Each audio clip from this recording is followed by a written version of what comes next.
And let's get started. Right, there's quite a number of you who decided to come to this session today, and I'm really glad to see so many of you today. My name is Kim Dong-jung, Associate Dean of Korea University Graduate School of International Studies. And together with the admin staff of GSIS, I am going to be your host today. And again, I'm really excited to have an opportunity to interact with you, although virtually. So for the next 30 to 40 minutes, we are going to spend some time together going over a few different aspects of your life at Korea University GSIS. We'll begin with why we need to do international studies and why you should choose KUGSIS. And then we are going to discuss what you can learn here at Korea University GSIS, as well as educational and other opportunities you can find here. And we're also going to talk a little bit about logistical matters, including how you can pay for your degree, as well as what you might be able to do in the future. And I know that quite a number of you have already submitted a number of questions. And in addition to the ones you have already submitted and collected by our office, if you have anything popping up in your mind, please type in your question on the chat window so that we can go over them right after my presentation. Right, let's begin with the big question. Why international studies? In a nutshell, you need to do international studies because many important developments in our time can be best understood and addressed through the frameworks and trainings provided by a program like ours. To elaborate a bit, there are, unfortunately, many complex and intense problems confronting the government and many civil societies as well as individuals around the globe. There's an ongoing war in Ukraine and the Middle East, and natural disasters have become increasingly devastating and difficult to deal with, in particular with the intensifying climate change. We're also encountering technological revolutions such as the introduction of AI, and we still don't know whether those changes will be a blessing or going to be posing more problems. And understanding and as well as addressing these difficult challenges over time really require a multidimensional approach. And the reason is because the fundamental nature of these problems is multidimensional. And we need to integrate different views from diverse disciplines. And KUGSIS offers multidisciplinary trainings, as well as paying careful attention to ethical challenges over time. And these can be contrasted with other social science graduate programs, such as economics or political science, that have increasingly become discipline-specific. So if you seek relevance in international political, economic, as well as development or social affairs, you should come to our program. Then why should you choose KUGSIS over other schools? And there are so many reasons, but for the sake of time, I'll try to name just a few. First of all, we have a world-class faculty. We have professors who have been in leading positions in South Korean government, major UN organizations, academic organizations, research institutions, and more generally in diverse academic fields. We also offer extensive opportunities to better understand contemporary international issues through diverse lectures and workshops. And remember, there are only a handful of institutions in the world where an array of ongoing global topics are effectively addressed in an academic context. And we offer opportunities for students to design their own curriculum based on their specific interests. And we also have a truly international student body representing about 50 countries.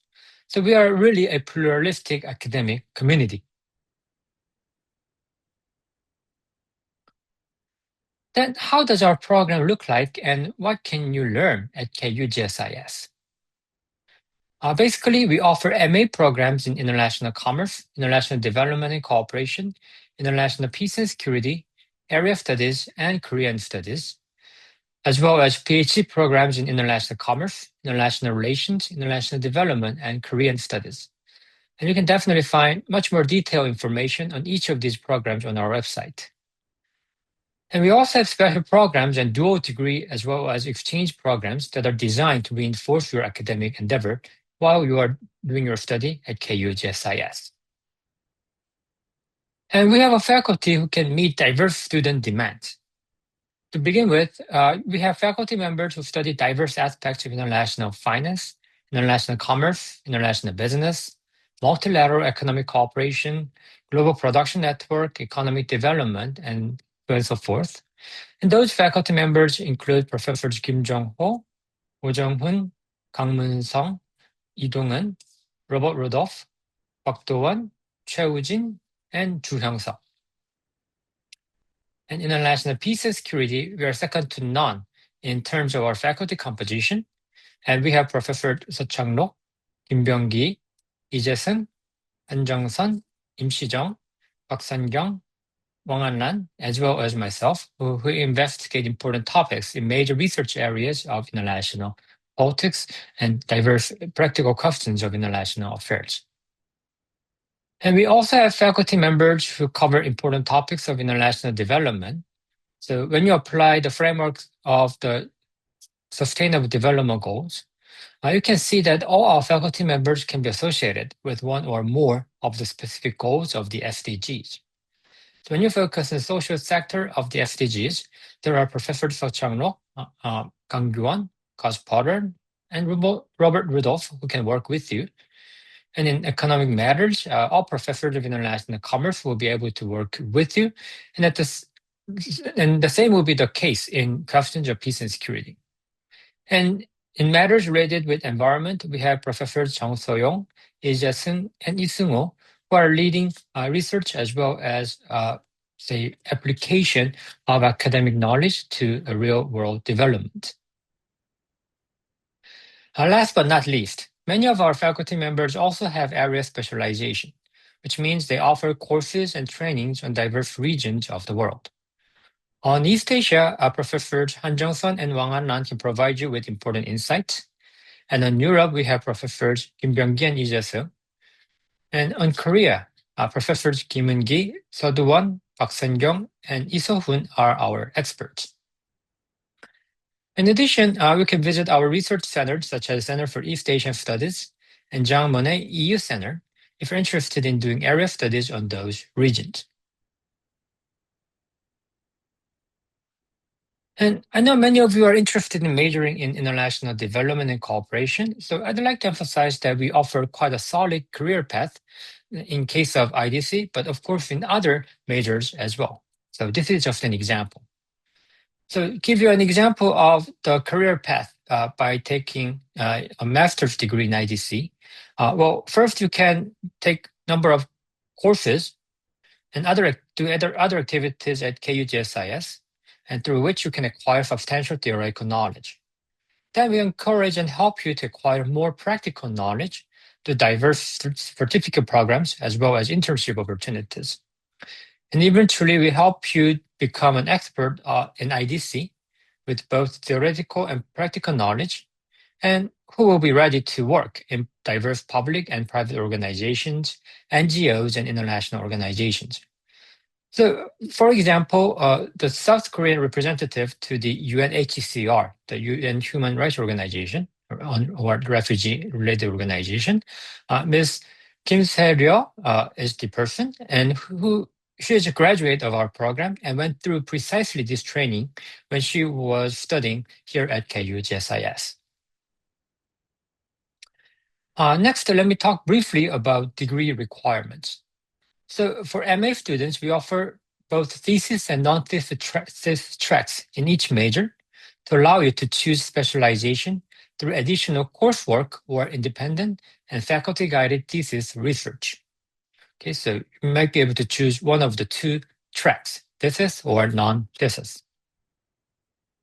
For thesis track MA students, well, there are coursework to be completed, during which students take a number of courses as indicated in this slide. You can find these also on our website.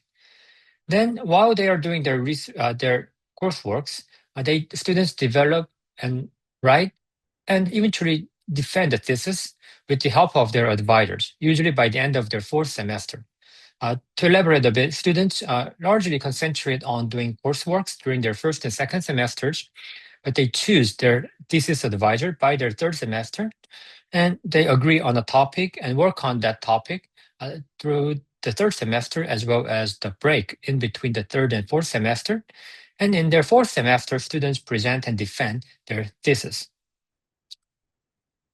For non-thesis track students, main focus will be acquiring more professional knowledge through more coursework.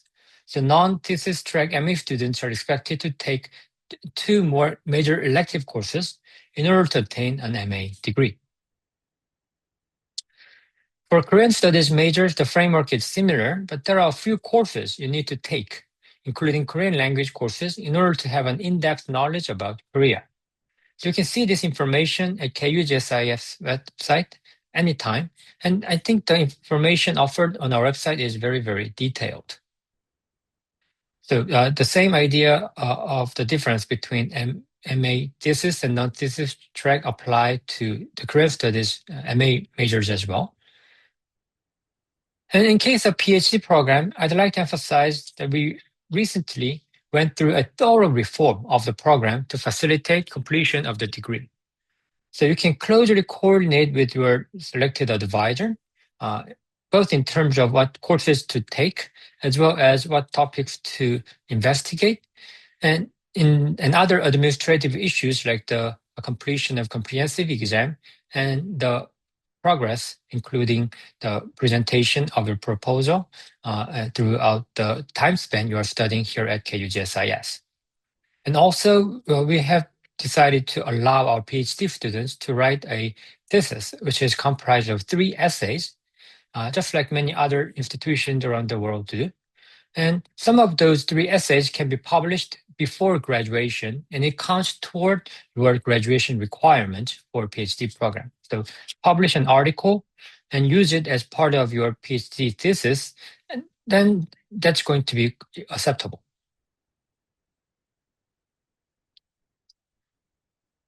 In addition to these standard academic programs, we also offer additional opportunities for you to acquire more specific knowledge in areas of your interest. And we offer certificate programs that help you acquire expertise in specific geographical regions, as well as practices, including what are presented in this slide. And we also offer KUGSIS exclusive dual degree and exchange programs with American University in Washington, D.C., Kobe University in Japan, Fudan University in Shanghai, SOAS in London, Waseda in Tokyo, Diplomatic Academy in Vienna. And also, if you find a course of interest in other programs within Korea University or in Seoul, you can go there and take it based on, of course, Associate Dean's approval. And to talk just a little bit more about Campus Asia program, which I think is a really great program, well, it lets you visit Fudan University or Kobe University while doing your degree here at KUGSIS and obtain a joint degree. And in case you are a Korean national, you can get your tuition waived and get financial support for airfare, accommodation, and language training.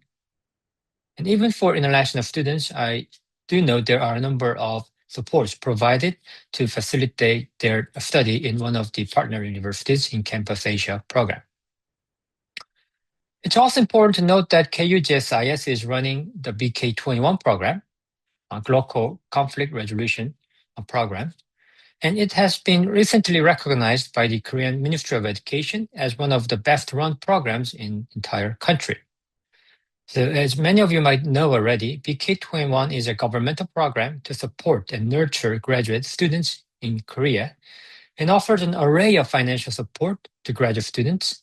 And one can say you must have a BK21 program in Korea to be qualified as a good graduate program throughout the Korean Peninsula. And KUGSIS is one of those recognized graduate programs and explores the topic of, again, global conflict management. But more practically, from the point of view of new students, our BK21 program offers diverse scholarships for your study at KUGSIS, as well as supporting diverse academic endeavors by students, including presentations at conferences or doing certain overseas research. Okay. We also have global human rights program that support trainings in human rights issues through lectures and organize internship opportunities in Geneva, where the UN Human Rights Council meets quite regularly. And similar training opportunities are available at our Center for Climate and Marine Governance program. And we also run Digital Commerce Expert program, which offers scholarships and certificates to students taking a few courses on digital trade. In case of Digital Commerce Expert, it provides scholarships, and you can simultaneously accept Digital Commerce Expert scholarship with BK21 or other Korea University-wide scholarships, such as the RA scholarship. And if you are a KU College of International Studies student, you can have a 3+2 program, which allows you to graduate with an MA degree on top of your BA degree in about 5 years. Now let's move on to an important issue, which is how to pay for your study at KUGSIS. And we offer quite a significant amount of financial support to our students in form of scholarships. For Korean students, you are eligible to scholarships for outstanding students, TA or RA scholarship, BK21 scholarship, Campus Asia program scholarships, and these scholarships would cover part or all of your tuition. And also there are other Korean university-wide scholarships that are available on a competitive basis. And our international students also enjoy diverse financial support in forms of scholarships. They are eligible to international scholarships, Korea governmental scholarship programs, KUGSIS BK20 scholarships, KOICA scholarship, and Campus Asia program scholarships. But again, some of these scholarships could be quite competitive.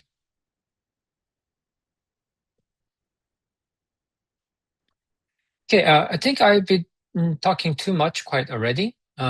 So I'd like to quickly turn our microphone to our student council members, who I think will be here today. And they, if here, are going to introduce student activities at KUGSIS.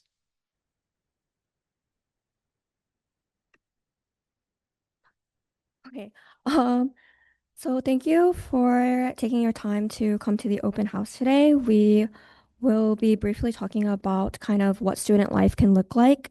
We are the student council, so we will introduce the student council first. My name is Kyungwon Lee. I'm a IC major going into my 3rd semester on the thesis track, and I am the external president for this upcoming spring 2026 semester.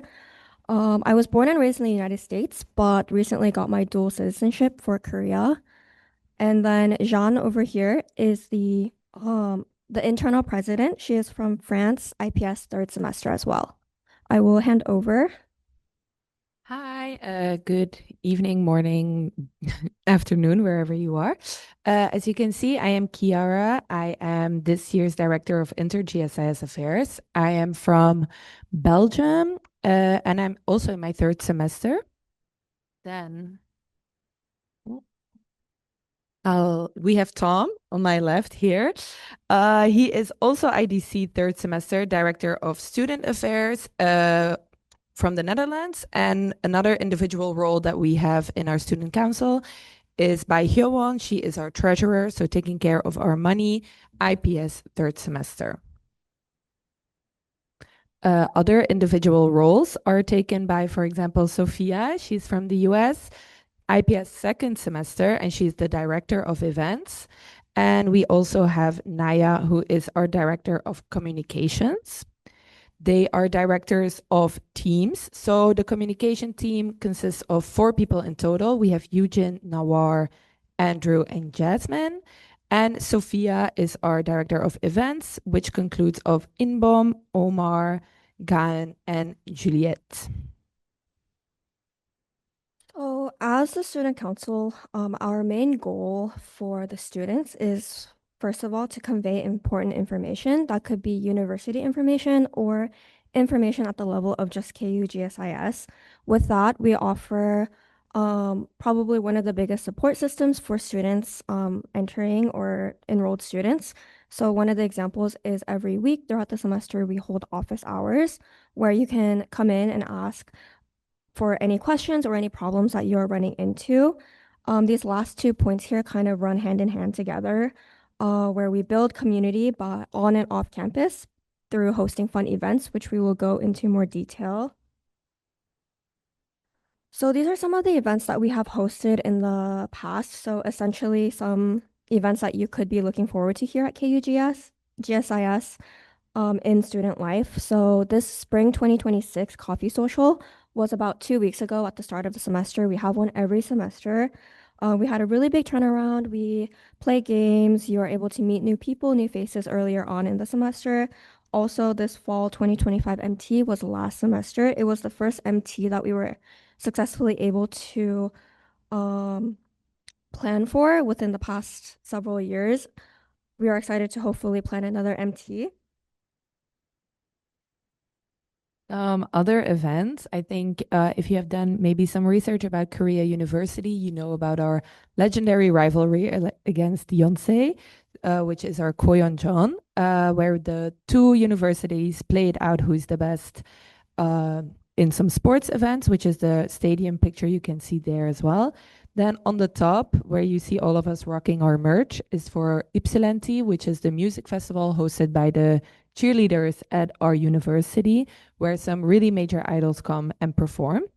And another event that then is specifically from the student council, you see on the bottom, is, for example, a hike on one of the many beautiful mountains that surround Seoul.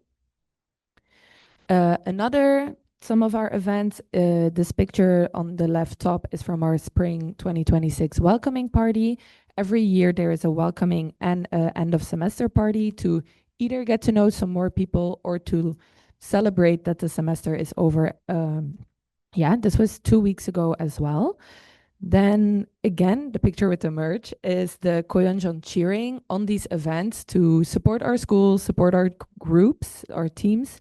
We have a lot of iconic songs that you can, in this Koyeonjeon cheering event, practice so you are fully prepared when it's time.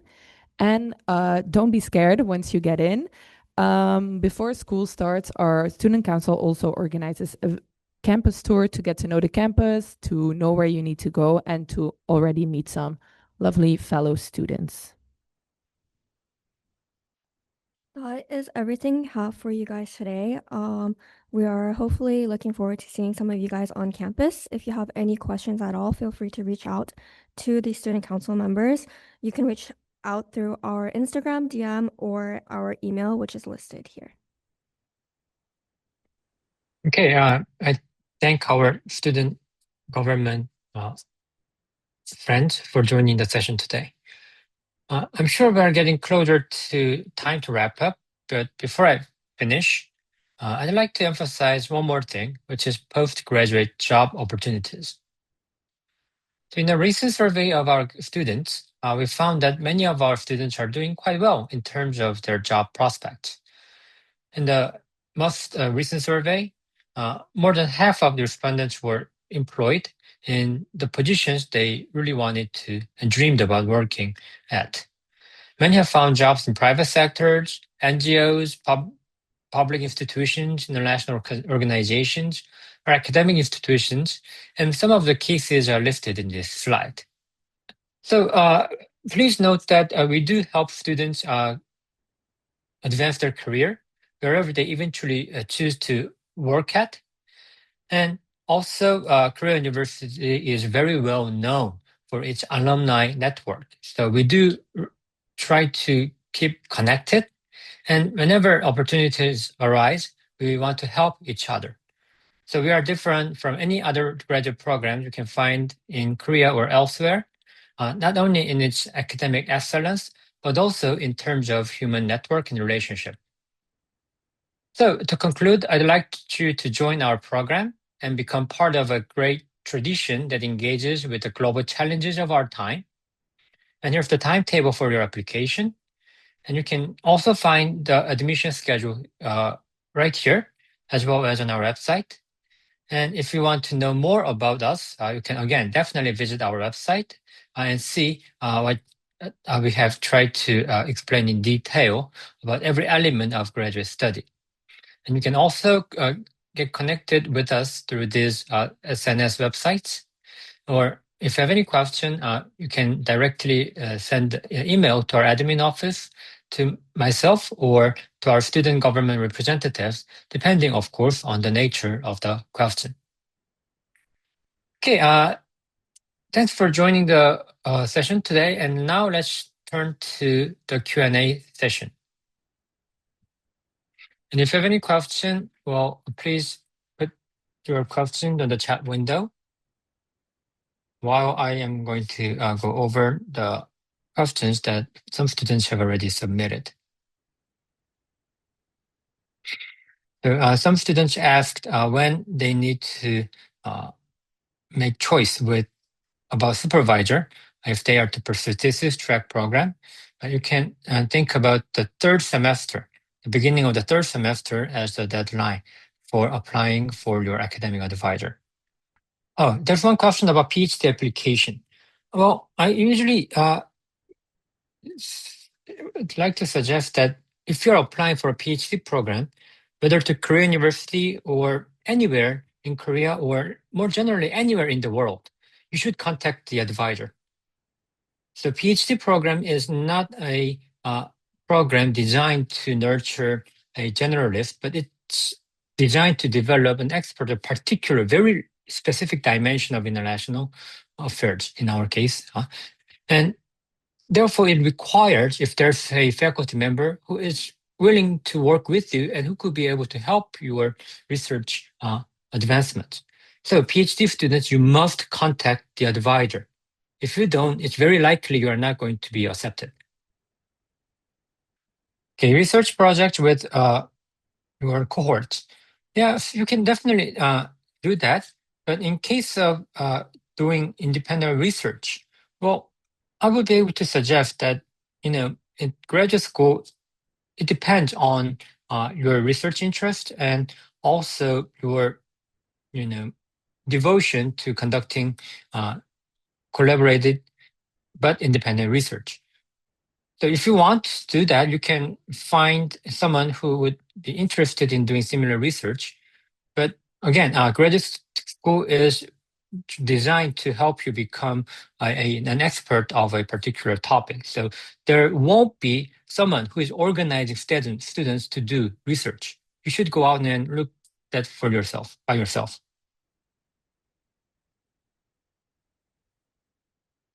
In case of full-time students, I think some of the students submitted that, but I would be able to say, frankly, a scholarship for non-full-time students who are working are extremely limited. Okay, scholarships for international students and the Korean students. In case of international students, you are eligible to Korea University-wide international scholarship. And in particular, Korean University has devoted significant amount of resources to help international students at GSIS to continue their research as our student.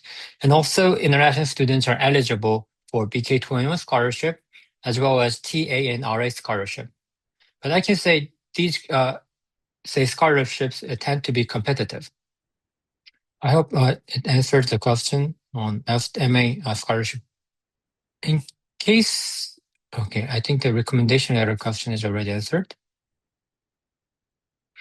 For the master students, it's not mandatory to contact faculty members. And actually, you don't have to contact faculty members for MA students, but I'm making it clear, if you're doing a PhD study, it's generally like rule, not explicitly written rule, but everywhere in the world, if you're doing a PhD study, you have to contact a faculty member. And there were also questions about courses, which courses to take in case of majoring in area of studies. So in case of GSIS, all students are required to take a certain number of area studies courses.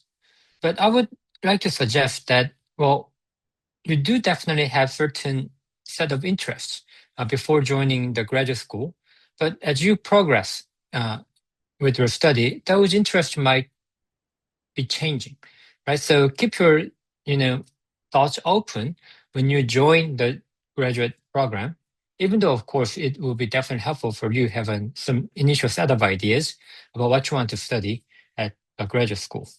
Okay, there's another question also on the specific major in their SOP. And yes, students are supposed to be choosing a major when they're applying for the MA program. But however, later on, you can definitely switch your major. And again, as you progress with the study at a graduate program, well, things can quite quickly and easily change. So keep your mind open to the new environment that you might be encountering. About the possibility of doing PhD while working full-time. Yes, there are quite a number of students here at Korea University who are pursuing PhD while working full-time. But depending on the advisor that you might be working with, there would be some occasions where the faculty would ask you to take certain courses that are only offered during the day. But so I can say basically whether a full-time PhD student,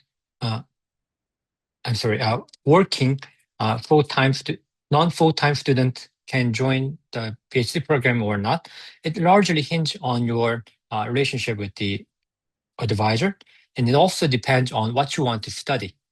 And certain topics like in-depth knowledge on statistical method, for instance, cannot be attained if you are not able to come to school during the day.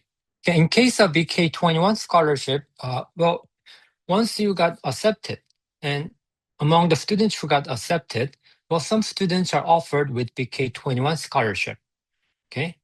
And that's what happens when you enter the program. But after that, there are competitive processes through which you get selected as the recipient of BK21 scholarship. And at the very beginning of the semester, or right before the beginning of the semester, the calls for submitting your application are usually circulated.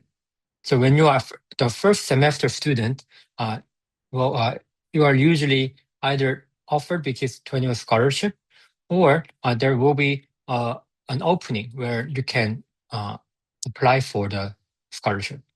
In case of evening courses, well, they are usually designed for PhD students, but there are, however, a few courses that are open to MA students, even though they are offered in the evening. So by evening, we mean the courses that are taught from around 7 p.m. to 10 p.m.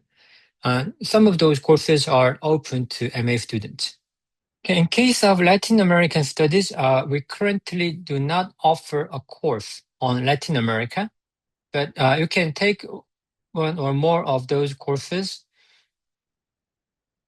on a particular region within the Korea University system, for instance, going to other graduate programs, or taking courses in other, say, GSIS in Seoul. But I'm definitely trying to organize, say, classes on Latin America, given that many students are actually interested in knowing more about Latin America. Oh, and in case you are selected as the recipient of BK21 scholarship, you need to remember that you have to write a thesis if you receive BK21 scholarship. And if you end up with a non-thesis track after receiving the BK21 scholarship, you have to return the money you have received. And there are also questions about internship opportunities, including the one offered by UNDP, which is physically located in International Studies Hall at Korea University. And so here's the deal. So at graduate school, we try to offer internship opportunities as well as other research and working opportunities to our students as much as possible. But graduate school, however, is different from undergraduate school in that you have to go out and apply for them. Okay, so it's not only applicable to us, but in any program in Seoul or elsewhere around the world. In terms of getting internships or other working opportunities, what the school does is to gather as many opportunities as possible. But if you just sit idly by, it's not going to be yours. You have to go out and try to seize the opportunity. So you need to be very active at graduate school, different from undergraduate school, where the staff and the faculty members basically try to feed with knowledge or other opportunities. At graduate school, you have to move and go out and be active and search for opportunities. And I also see in submitted list of questions, a number of PhD students are interested in the relationship with the faculty members. So I may reiterate this point on PhD program. So again, PhD program, any PhD program basically, is to nurture a specialist on a very specific topic. And therefore, it's very important to find someone who is able to help you and who is willing to work with you in making you become the true expert. And the relationship with your advisor is of critical importance in your progress as a PhD student, not only in completion of the requirements, but also building the foundation of your knowledge. So I cannot give a universal answer about coursework to a PhD program, because what really matters is your interaction with the advisor. If your advisor, for instance, wants you to take courses, extensive list of courses on important dimension of social science, let that be knowledge on certain geographical area or statistical method, or you name it, then you need to pursue those sets of knowledges. Okay, so there is not going to be an easy way of attaining a PhD in not only here at Korea University, but nowhere in Seoul. Okay, so please keep that in mind if you're applying the PhD program. And I see there are also questions about the requirements for non-thesis track at GSIS. So in case of KUGSIS, it's usually required to take 2 more courses in your major in order to complete the non-thesis track. And I also see a number of questions about scholarship for studying at Korea University, both Korean students and international students. So what I can say is that, well, we have a BK21 program that offer substantial sum of financial support to a large number of MA students while they do their degree here at Korea University. But quite a number of students also try to find opportunities to work as an RA or as a TA for certain professors, certain research institutions, or in different, say, offices throughout Korea University. The Korea University hires lots of graduate students as their TA or RA. So those opportunities could be other sources of financial support for your study at Korea University. And in addition to that, as I mentioned earlier during the presentation, our, say, digital commerce program offers quite a good sum of money that will be, say, useful if you are to complete the requirements of digital commerce, which is, in essence, taking a few courses that are qualified as the courses for digital commerce certificate. And in case of the scholarship from digital commerce program, you can receive them simultaneously with BK21 and other RA or TA scholarship in Korea University. Okay, so that's an important and good deal for students who are doing MA program at Korea University. Okay, and we are ready to answer quite any question that you may have. So please type in your question in the chat window, or if you prefer to speak out, please unmute yourself and ask any question that you may have. Okay, I think there's no more question, so it should be time to wrap up. Okay, there's one more question.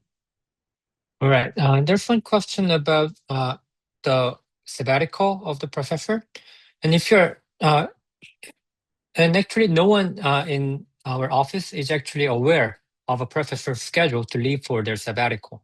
So if you want to know if a professor is scheduling a sabbatical, you should contact the professor directly. And about digital trade course, well, there are courses that are designated as digital trade courses.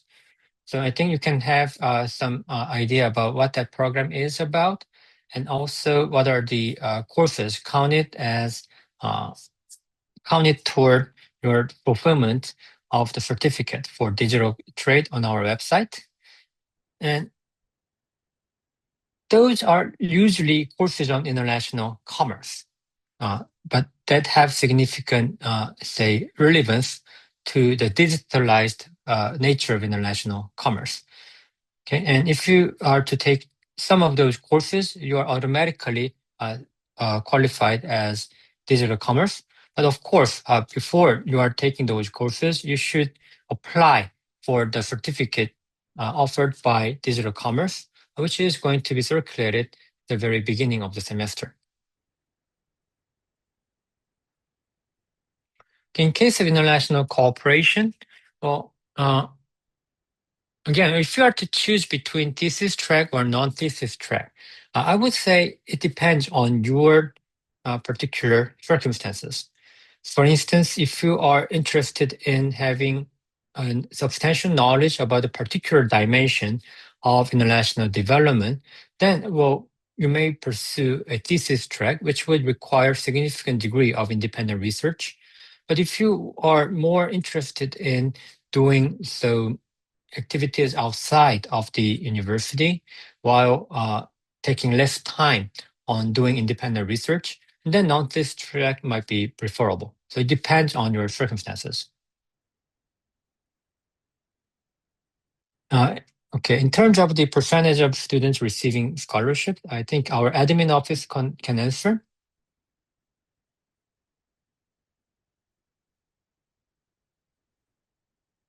Yes, and our admin office can also ask the question about the English score. Okay, there's another question about interview. Well, during the interview, what the interviewers seek to see is basically how willing as well as how devoted and potentially prepared you are for pursuing an advanced degree. So we do not necessarily seek the degree of your knowledge in interview, but rather we want to see whether you are ready and willing to conduct an advanced degree at GSIS.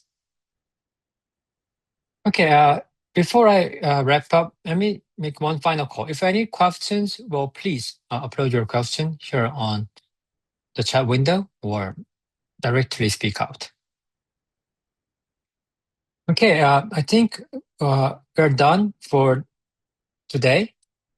And again, if you have any questions with regard to the application process or the substance of the study at GSIS, well, you are definitely welcome to contact us usually through our email, of course.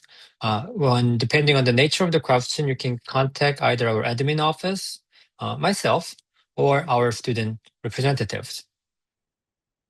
And thanks for joining us today, and I look forward to seeing, well, all of us during our application process. Again, thanks for coming, and see you soon.